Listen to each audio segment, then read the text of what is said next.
కార్తీక పురాణము 9వ అధ్యాయము. ఓం నమ శివాయ. విష్ణు యమదూతల సంవాదము. ఓ యమదూతలారా, మేము విష్ణుదూతలము, వైకుంఠము నుండి వచ్చితమే. మీ ప్రభువగు యమధర్మరాజు ఎటువంటి పాపాత్ములను తీసుకుని రమ్మని మిమ్మల్ని పంపెను అని ప్రశ్నింపగా యమదూతులు ఇట్లు చెప్పిరి. విష్ణుదూతలారా, మానవుడు చేయు పాపపుణ్యాదులను సూర్యుడు, చంద్రుడు, భూదేవి, ఆకాశము,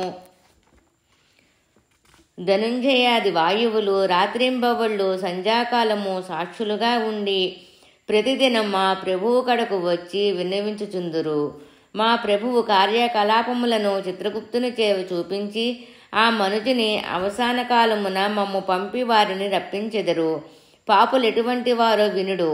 వేదోక్త సదాచారములు విడిచి వేదశాస్త్రములు త్వజించిన వాడును, గోహత్య బ్రహ్మహత్యాది మహాపాపములు చేసిన వాడును, పరస్త్రీలను ప్రేమించువాడును, పరాన్న బుక్కులు తల్లిదండ్రులను, గురువులను, బంధువులను కులవృత్తిని బట్టి హింసించువాడును, జీవహింస చేయువాడును, దొంగ పద్దులతో వడ్డీలు పెంచి ప్రజలను పీడించుచు వాడును, జారత్వము చోరత్వము చే భ్రష్టుడగువాడును, ఇతరుల ఆస్తిని స్వాహా చేయువాడును, శిశుహత్య చేయువాడును, శరణన్న వానిని కూడా వదలకుండా బాధించువాడును, చేసిన మేలు మరిచిన కృతజ్ఞుడను, పెండ్లిండ్లు శుభకార్యములు జరగనివ్వక అడ్డుతగిలేవారు పాపాత్ములు.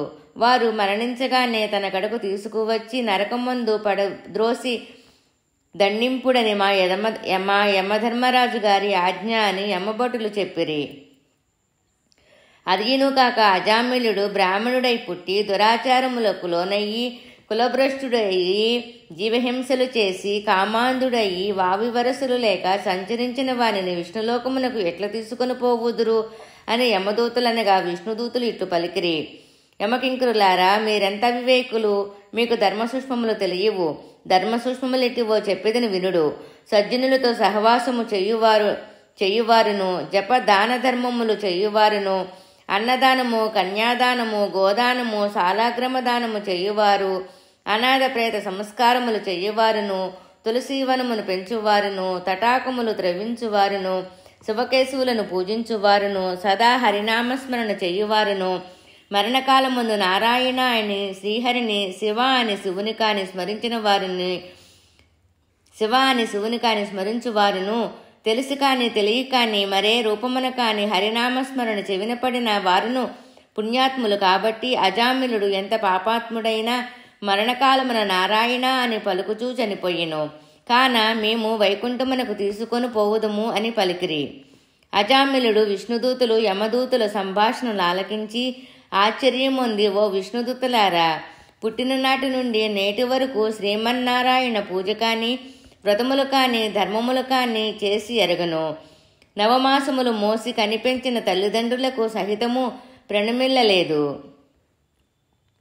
వర్ణశ్రమ ధర్మములు విడిచి కులభ్రష్టుడునయ్యి నీచకులకాంతులతో సంసారము చేసి తిని నా కుమారుని ఎందున్న ప్రేమచే నారాయణ అనినంత మాత్రమున నన్ను ఘోర నరక బాధల నుండి రక్షించి వైకుంఠమునకు తీసుకొని పోవుచున్నారు. ఆహా, నేనెంత అదృష్టవంతుడను! నా పూర్వజన్మ సుకృతము, నా తల్లిదండ్రుల పుణ్యఫలమే నన్ను రక్షించినది అని పలుకుచూ సంతోషముగా విమానమెక్కి అజామిలుడు వైకుంఠమునకు కరిగెను.